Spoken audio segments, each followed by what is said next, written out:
Audio study centre ഫർണിക്കാവിന്റെ മറ്റൊരു English ക്ലാസ്സിലേക്ക് സ്വാഗതം. ഇന്ന് നമ്മൾ ചർച്ച ചെയ്യുന്നത് 8ാം ക്ലാസ്സിലെ ഇംഗ്ലീഷ് പാഠപുസ്തകമാണ്. അപ്പൊ നമുക്ക് നിങ്ങൾ പാഠങ്ങൾ ടെസ്റ്റ് കിട്ടിക്കാണും. അതിനകത്ത് നമ്മുടെ ആദ്യത്തെ യൂണിറ്റ് ഏതാണെന്ന് നിങ്ങൾ ടെസ്റ്റ് കയ്യിലെത്തി വെക്കുക. അപ്പൊ ആദ്യത്തെ യൂണിറ്റ് ഏതാണ്? ഹ്യൂസ് ആൻഡ് വ്യൂസ് എന്ന് പറയുന്ന യൂണിറ്റ് ആണ്. എല്ലാം നമ്മൾ ഏകദേശം കലകളുമായി ബന്ധപ്പെട്ട ആർട്ടിസ്റ്റുകൾ, ആർട്ട് അങ്ങനെ തുടങ്ങുന്ന കലയുമായി ബന്ധപ്പെട്ട പാഠങ്ങളാണ്. അപ്പോൾ ഈ ബോർഡിലേക്ക് ഒന്ന് ശ്രദ്ധിച്ചു നോക്കിയോ. Hughes and views. അപ്പൊ നമ്മുടെ യൂണിറ്റിന്റെ പേരാണ്. ആ യൂണിറ്റിനകത്ത് 4 പാഠങ്ങളാണ് നമുക്ക് പഠിക്കാനുള്ളത്. 2 കഥയും അതുപോലെ 2 കവിതയും. അപ്പോൾ നോക്കേ, ആദ്യത്തെ ചാപ്റ്റർ ആണ് ദ മിസ്റ്റീരിയസ് പിക്ചർ എന്ന് പറയുന്ന ചാപ്റ്റർ. ദ മിസ്റ്റീരിയസ് പിക്ചർ ആരാണ് എഴുതിയത്? ചാൾസ് ഡി കോസ്റ്റർ എന്ന് പറയുന്ന റൈറ്റർ എഴുതിയ ദ മിസ്റ്റീരിയസ് പിക്ചർ.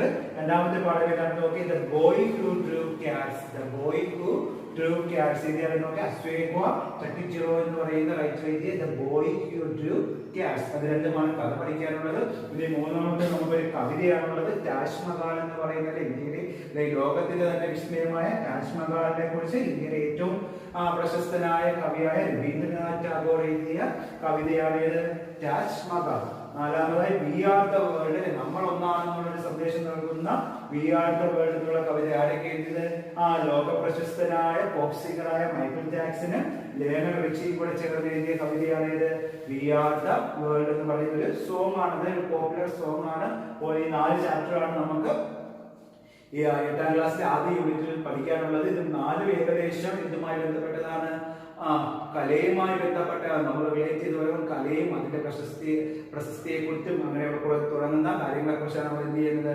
ഡിസ്കസ് ചെയ്യുന്നത്. അപ്പോൾ നമുക്ക് ആദ്യത്തെ യൂണിറ്റ് നിങ്ങൾ എല്ലാവരും ടെസ്റ്റ് കയ്യിലെടുത്ത് വെക്കുക. അപ്പം വായിച്ചു പോകുന്നതോടൊപ്പം എന്ത് ചെയ്യണം? നിങ്ങൾ വായിക്കുക. അതോടൊപ്പം തന്നെ അറിയാത്ത വാക്കുകളുടെ മീനിങ് ഉണ്ടെങ്കിൽ ബുക്കിലേക്ക് എഴുതി വെക്കുക, നോട്ട്സും എഴുതുക.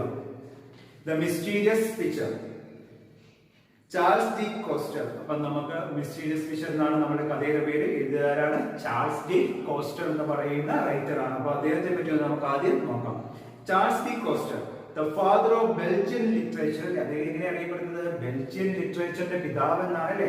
ബെൽജിയം സാഹിത്യത്തിന്റെ പിതാവ് എന്നറിയപ്പെടുന്ന റൈറ്ററാണ് ആര്? ചാൾസ് ഡി കോസ്റ്റർ എന്ന് പറയുന്നത്. അപ്പം അദ്ദേഹത്തെ പറ്റി ഏകദേശം നമുക്ക് അത്രയും അറിഞ്ഞിരുന്നാൽ മതി. അദ്ദേഹത്തിന്റെ പ്രൊഫൈൽ എന്ത് ചെയ്യുക? ഒന്ന് എഴുതി ബുക്കിലോട്ട് വെക്കുക. നമുക്ക് പരീക്ഷയ്ക്ക് പ്രൊഫൈൽ എഴുതാൻ ചോദിക്കുക. അപ്പൊ അതിന്റെ ഒരു മോഡൽ മനസ്സിലാക്കാൻ വേണ്ടി ഏതൊരു പാഠം പഠിച്ചാലും അതിനകത്ത് ആദ്യം തന്നെ പ്രൊഫൈല് ബുക്കിലോട്ട് ഒന്ന് എഴുതി വെക്കണം. അപ്പൊ ഇത് മിസ്റ്റീരിയസ് പിക്ചർ. അപ്പൊ എന്ത് മിസ്റ്റീരിയസ് എന്ന് വെച്ചാൽ എന്താണ്? നിഗൂഢമായ ഒരു പടത്തെ പറ്റിയാണ് നമ്മൾ എന്ത് ചെയ്യാൻ പോകുന്നത്? പഠിക്കാൻ പോകുന്നത്. അപ്പൊ ഒരാളുടെ പിക്ചറിൽ ഒരു പടം വരച്ചിരിക്കുന്നത് എങ്ങനെയുള്ള പടമായിരിക്കും? മിസ്റ്റീരിയസ് ആയിട്ടുള്ള, അതിനകത്ത് ഒരുപാട് നിഗൂഢതയുണ്ട്. നമ്മൾ ആ നിഗൂഢത എന്തായിരിക്കാം ആ മിസ്റ്റീരിയസ് പിക്ചറിന്റെ പ്രത്യേകത എന്നുള്ള കാര്യമാണ് ഈ ചാപ്റ്ററിൽ നമ്മൾ പഠിക്കുന്നത്. അപ്പം ഇതിനകത്ത് പ്രധാനപ്പെട്ട കഥാപാത്രങ്ങളെ നമുക്ക് ആദ്യം നോക്കാം. ഏറ്റവും ഇമ്പോർട്ടന്റ് ആയിട്ടുള്ള കഥാപാത്രമാണ് ടിൽ എന്ന് പറയുന്ന, അല്ലെങ്കിൽ ടൈലൻ തന്നെ വായിക്കുക, ടിൽ എന്നാണ് നമ്മൾ സാധാരണ വെച്ചിരിക്കുന്നത്. അപ്പം ടിൽ എന്ന് പറയുന്ന കഥാപാത്രമാണ് ഇതിനകത്ത് സെൻട്രൽ ക്യാരക്ടർ. അദ്ദേഹവുമായി ചുറ്റിപ്പറ്റി നടക്കുന്ന കുറച്ച് കാര്യങ്ങളാണ് നമ്മൾ എന്ത് ചെയ്യുന്നത്? ഈ കഥയിലെ ഡിസ്കസ് ചെയ്യുന്നത്. അപ്പൊ കഥാപാത്രത്തിന്റെ പേരൊന്ന് ഓർത്തു വെക്കുക, ടിൽ എന്നാണ്. ഇനി നമുക്ക് കഥ ചെറുതായിട്ടൊന്ന് തുടങ്ങി വെക്കാം. അപ്പം നിങ്ങൾ ടെസ്റ്റ് നോക്കിക്കോ. Till, in the course of his wanderings from court to court, rode to the palace of the Archduke of Battenberg on his donkey. His clothes and appearance attracts everyone's attention. His cap was set smartly on his head, and the 3 bright feathers on it danced in the breeze as he rode. At the main entrance to the palace, the captain of the guards called out to him, "Hey there, you fellow on the donkey! We don't allow any loafers here. You and your donkey already look like skeletons." The captain of the guards was a tall, well-built, red-haired man of about 25. He was handsomely dressed in the gold-braided uniform. Till looked at him coolly and then dismounted from his donkey. He bowed low and said, "May God bless you, sir, Captain. If I look like a skeleton, it is not my fault. I am very hungry. I have come here because I am forced to. If you will be so good as to give me a piece of gold cord that you wear on your coat, I will go and hang myself by the teeth on the large leg of mutton that I see hanging in the butcher's shop." The captain was playing a game of chess with another officer. He looked curiously at Till. "Where do you come from?" he asked. From Flanders, replied Till. What do you want? I should like to show His Highness the Archduke one of my paintings. I am a painter. Well, if you are a painter and if you come from Flanders, you may come in, said the captain, somewhat impressed. നമുക്ക് അവിടെ വരെ എന്ത് ചെയ്യാം, ഒന്ന് ചെറുതായിട്ട് തുടങ്ങിയെടുക്കാം. Till in the course of his wanderings from court to court. അപ്പോൾ എന്താണ് കോട്ടയിൽ ഒരു കൊട്ടാരത്തിൽ നിന്ന് അടുത്ത രാജ്യസഭയിലേക്ക് എന്ത് ചെയ്യുന്നത്, ഇങ്ങനെ വാണ്ടർ ചെയ്ത് നടക്കുന്ന ഒരാളാണ്. വാണ്ടർ എന്ന് വെച്ചാൽ അല്ലെങ്കിൽ ഇതിങ്ങനെ എന്തോ അന്വേഷിച്ച് അല്ലെങ്കിൽ എന്ത് ചെയ്യുകയാണ്, ഇങ്ങനെ നടക്കുകയാണ്, അല്ലെങ്കിൽ പോവുകയാണ്.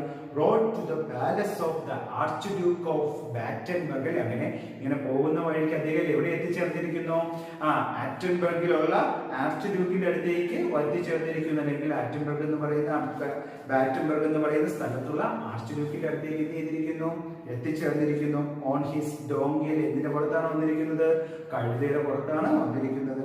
His clothes and appearance attracted everyone's attention. അല്ലെ, അദ്ദേഹത്തിന്റെ ക്ലോത്ത്സ്, അദ്ദേഹത്തിന്റെ വസ്ത്രങ്ങളും അതേപോലെ നോക്കി അദ്ദേഹത്തിന്റെ അപ്പിയറൻസ്, അല്ലെ അദ്ദേഹത്തിന്റെ ആ ഒരു അപ്പിയറൻസ് ഒക്കെ എന്ത് ചെയ്തു, എല്ലാവരെയും ആകർഷിച്ചു. എവരിവൺസ് attention. His cap was set smartly on his head. തലയിൽ എന്ത് ചെയ്യുന്നു, ഒരു ക്യാപ്പ് വെച്ചിട്ടുണ്ട്. And the 3 bright feathers on it danced in the breeze as he rode. അല്ലെ, അതിനകത്ത് എന്തുകൊണ്ട് ഒരു ബ്രീസ് പോലെയുള്ള അല്ലെങ്കിൽ എന്താണെന്ന് നോക്കിയാൽ 3 bright feathers, അല്ലെ 3 തൂവലുകൾ, വെള്ള തൂവലുകൾ എന്ത് ചെയ്യുന്നു, തൊപ്പിയുടെ മുകളിൽ ഉണ്ടല്ലേ, അത് എന്ത് ചെയ്യുന്നു, കാറ്റ് ബ്രീസ്, ഇളം കാറ്റിൽ അല്ലെങ്കിൽ കാറ്റടിക്കുമ്പോൾ അത് ഡാൻസ് ചെയ്യുന്നില്ലേ. അപ്പൊ അതൊക്കെ കാണുമ്പോഴത്തേക്കും മറ്റുള്ളവർക്കെല്ലാം അദ്ദേഹം പോലുള്ള എന്ത് ചെയ്യുന്ന അട്രാക്ഷൻ തോന്നുന്നു, അല്ലെങ്കിൽ എല്ലാവരും ശ്രദ്ധിക്കുന്നു. At the main entrance to the palace, the captain of the guards called out to him. അപ്പൊ എന്താണ് മെയിൻ എൻട്രൻസിലെ കൊട്ടാരത്തിന്റെ മെയിൻ എൻട്രൻസിൽ അദ്ദേഹം വന്ന സമയത്ത് അവിടുത്തെ ക്യാപ്റ്റൻ ഓഫ് ഗാർഡ്സ് എന്ന് വെച്ചാൽ അവിടുത്തെ കാവലിന്റെ നേതാവായ അദ്ദേഹം ചോദിക്കുകയാണ്, Hey there, you fellow on the donkey, we don't allow any loafers here. അപ്പൊ അദ്ദേഹം പറയുന്നത്, കഴുതയുടെ പുറത്തിരിക്കുന്ന മനുഷ്യ, എന്താണ്, ഞങ്ങൾ ഇങ്ങോട്ടേക്ക് ആരെ പ്രവേശിപ്പിക്കാറില്ല, ലോഫേഴ്സ് എന്ന് വെച്ചാലാണ് ഭിക്ഷക്കാരില്ല, എന്താണ്, യാചകരെ ഒന്നും ഇങ്ങോട്ടേക്ക് കയറ്റാറില്ല. You and your donkey already look like skeleton. അല്ലെ, നിന്നെയും അതിന്റെ ഡോങ്കിയെ കണ്ടെന്താണ്, ഏകദേശം സ്കെൽറ്റൻ ആണ്. സ്കെൽറ്റൻ എന്ന് വെച്ചാൽ എന്താണ്, എല്ലും തോലുമായിരിക്കുന്നല്ലേ, കണ്ടിട്ട് എന്താണ് ഒരു കൊട്ടാരത്തിൽ കേട്ടാൻ പറ്റുന്ന ഒരു ഡിഗ്നിറ്റി ഒന്നും തോന്നുന്നില്ല, അല്ലെ. അതുകൊണ്ട് എന്ത് ചെയ്യുന്നില്ല, നിങ്ങൾ അവിടെ തന്നെ നിൽക്കാൻ ആര് പറയുന്നു, ക്യാപ്റ്റൻ ഓഫ് ദ ഗാർഡ്സ് പറയുന്നു. The captain of the guards was a tall, well-built, red-haired man of about 25. You നോക്കണേ, captain of the guards നെ പറ്റി പറയാൻ എങ്ങനെയുള്ള മനുഷ്യനാണ്. The captain of the guards was a tall, നീളമുള്ള, well-built, ഉറച്ച ശരീരമുള്ള, red-haired man. അല്ലേ, എന്താണ്, മുടിയൊക്കെ ഇങ്ങനെ ചലിച്ചില്ല, ചുമന്ന നിറത്തിലുള്ള മുടിയുള്ള man of about 25. ഏകദേശം എത്ര വയസ്സ് പ്രായം, 25 വയസ്സ് പ്രായം. He was handsomely dressed in the gold-braided uniform. അദ്ദേഹത്തിന്റെ യൂണിഫോം ഇങ്ങനെയാണ്, എന്താണ്, മനോഹരമായി ഡ്രസ് ചെയ്തിരിക്കുകയാണല്ലേ. ഇങ്ങനെ യൂണിഫോം, ഗോൾഡ് ബ്രൈറ്റഡ് യൂണിഫോം, അല്ലെ, സ്വർണ്ണ നിറത്തിലുള്ള യൂണിഫോമാണ് അദ്ദേഹം ധരിച്ചിരിക്കുന്നത്. Till looked at him coolly and then dismounted from his donkey. അദ്ദേഹത്തിന് സൂക്ഷ്മമായി നോക്കിയിട്ട് എന്ത് ചെയ്യുന്നു, ഡിസമൗണ്ട് ചെയ്യുന്നു, താഴേക്ക് ഇറങ്ങുന്നു. എവിടെ നിന്ന്, കഴുതപ്പുറത്ത് നിന്ന് താഴേക്ക് ഇറങ്ങുന്നു. He bowed low and said, bowed low എന്ന് വെച്ചാൽ എന്ത് ചെയ്യുന്നു, ഒരു റെസ്പെക്ട് എന്ന രീതിയിൽ, അല്ലെ, വണക്കം ചെയ്തിട്ട്, and said, May God bless you. അദ്ദേഹത്തിനോട് പറയുകയാണില്ല, ദൈവം നിങ്ങളെ അനുഗ്രഹിക്കട്ടെ. Sir Captain, if I look like a skeleton, അല്ലെ, ഞാനിങ്ങനെ എല്ലാം തോലുമായി ഇരിക്കുന്നെങ്കിൽ എന്താണ്, it is not my fault, ഇത് എന്റെ തെറ്റല്ലേ. ഞാനിങ്ങനെ എന്റെ ശരീരം ഇങ്ങനെയാണെങ്കിൽ അതൊരിക്കലും എന്റെ കുറവല്ല. I am very hungry. എന്തുകൊണ്ടാണ് ഞാൻ ഇങ്ങനെ ആകാൻ കാരണം, എനിക്ക് വിശക്കുന്നു. I have come here because I am forced to. അല്ലെ, ഞാൻ ഇങ്ങോട്ട് ചുമ്മാ വന്നതല്ല, അല്ലെ, എന്നെ ഫോഴ്സ് ചെയ്തുകൊണ്ടാണ്, എന്നെ നിർബന്ധിച്ചതുകൊണ്ടാണ്, ഒരു കാര്യം അറിയിക്കാൻ വേണ്ടിയാണ് ഞാൻ എന്ത് ചെയ്തത്, ഇങ്ങോട്ടേക്ക് വന്നത്. If you will be so good as to give me a piece of the gold coat that you wear on your coat. അപ്പം താങ്കൾക്ക് അത്രയ്ക്ക് നന്ദിയുണ്ടായിട്ട് എന്നോട് അത്രയ്ക്ക് സിമ്പതി തോന്നുമെങ്കിൽ താങ്കൾ എന്ത് ചെയ്യുക, താങ്കൾ ധരിച്ചിരിക്കുന്ന സ്വർണ്ണ നിറത്തിലുള്ള ഉടുപ്പിൽ നിന്ന് എന്ത് ചെയ്യുക, ഒരു ഗോൾഡ് കോഡിൽ ഒരു സ്വർണ്ണ നാണയം എനിക്ക് എന്ത് ചെയ്യുക, തരിക. That you wear on your coat, I will go and hang myself by the teeth on the large leg of mutton that I see hanging in the butcher's shop. അപ്പം നമുക്കറിയാം, ക്യാപ്റ്റൻ ഓഫ് ദ ഗാർഡ്സ് നമുക്ക് അംഗീകാരം കിട്ടുന്നതിന്റെ സ്വർണ്ണ പതക്കങ്ങൾ കാണാം. അപ്പം അതിനകത്ത് ഏതെങ്കിലും ഒരു ഗോൾഡ് കോഡ് എനിക്ക് എന്ത് ചെയ്യുക, തരിക. അത് തന്നാൽ ഞാൻ എന്ത് ചെയ്തോളാം, അത് കൊണ്ട് കൊടുത്തിട്ട്, I will go and hang myself by the teeth on the large leg of mutton that I see hanging in the butcher's shop. Butcher എന്ന് വെച്ചാൽ അറവുശാലയിലെ ആളല്ലേ. അപ്പൊ ബുച്ചർ ഷോപ്പിൽ ഞാൻ കണ്ട മട്ടനിലേക്ക് ഞാൻ എന്ത് ചെയ്തോളാം, ഹാങ് മൈസെൽഫ് എന്റെ ടീത്ത് കൊണ്ട് വെച്ചോളാം. അത്രമാത്രം വിശന്നിരിക്കുകയാണല്ലേ, എനിക്ക് എന്തെങ്കിലും അല്ലേ ഒരു പൈസയെങ്കിലും ഉണ്ടായിരുന്നു ഞാൻ എന്ത് ചെയ്യുന്നതിനും ഭക്ഷണം വാങ്ങിച്ച് കഴിച്ചത്. അപ്പൊ അത്രത്തോളം വിശന്നിരിക്കുകയാണ്. അപ്പം എനിക്ക് നിങ്ങൾ ആ സ്വർണ്ണ നാണയം തന്നാൽ എന്ത് ചെയ്തോളാം, ഉറപ്പായിട്ട് ഞാൻ അത് പോയി കഴിച്ചുകൊള്ളാം. The captain was playing a game of chess with another officer. He looked curiously at him. അപ്പോൾ ഇത് പറയുന്ന സമയത്ത് ക്യാപ്റ്റൻ എന്ത് ചെയ്തുകൊണ്ടിരിക്കുക, playing a game of chess with another officer അല്ലേ, മറ്റൊരു ഓഫീസറുമായി ഗെയിം കളിച്ചല്ലേ, ഏത് ഗെയിം, ചെസ് കളിച്ചുകൊണ്ടിരിക്കുകയാണ്. He looked curiously at him അല്ലേ, അദ്ദേഹം എന്ത് ചെയ്യുന്നു, ക്യൂരിയസ് ആയിട്ട് ഒരു ആകാംക്ഷയോടെ ഇവരുടെ കോലമൊക്കെ കണ്ടിട്ട് അവൻ എന്ത് ചെയ്യുന്നു, ഒരു ആകാംക്ഷയോടെ നോക്കുന്നു.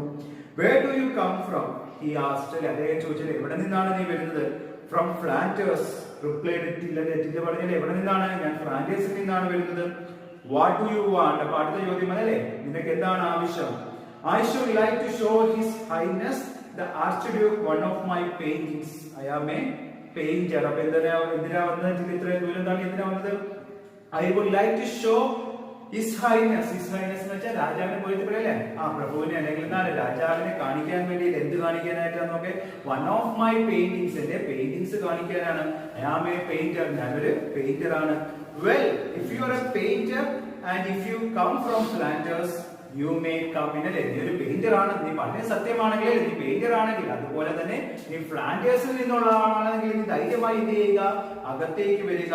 Said the captain, somewhat impressed. ഒരു ഇംപ്രഷൻ അല്ലേ, ഒരു ഫ്ലാൻഡേഴ്സിൽ നിന്നാണ്, പെയിന്റർ ആണെന്ന് കേട്ടപ്പോൾ ആ ക്യാപ്റ്റൻ അദ്ദേഹത്തിന് ഇതുവരെ അദ്ദേഹത്തിന്റെ കോലം കണ്ടപ്പോൾ എന്താണ് വലിയ ഒരു അദ്ദേഹത്തെ മൈൻഡ് ചെയ്യായിരുന്നതാണ്. പക്ഷെ അദ്ദേഹം പറയില്ല പെയിന്റർ ആണെന്ന് പറഞ്ഞ പോലെ അദ്ദേഹം പറയില്ല ഫ്ലാൻഡേഴ്സിൽ നിന്നാണ് പറഞ്ഞപ്പോൾ ചെറിയൊരു ഇംപ്രഷൻ അദ്ദേഹത്തിനെ കുറിച്ച് അറിയാനൊരു ആകാംക്ഷ തോന്നി എന്ത് പറയുന്നു, അദ്ദേഹത്തിനോട് അകത്തേക്ക് വരാൻ പറയുന്നു. അപ്പോൾ ഇന്ന് നമുക്ക് ഇത്രയും കൊണ്ട് നിർത്താം. അപ്പൊ എന്ത് ചെയ്യുക, പുതിയ പഠിച്ച വാക്കുകളുടെ മീനിങ് എഴുതുക, സൈഡിൽ കിടക്കുന്ന ക്വസ്റ്റ്യൻ ആൻസർ ചെയ്യുക.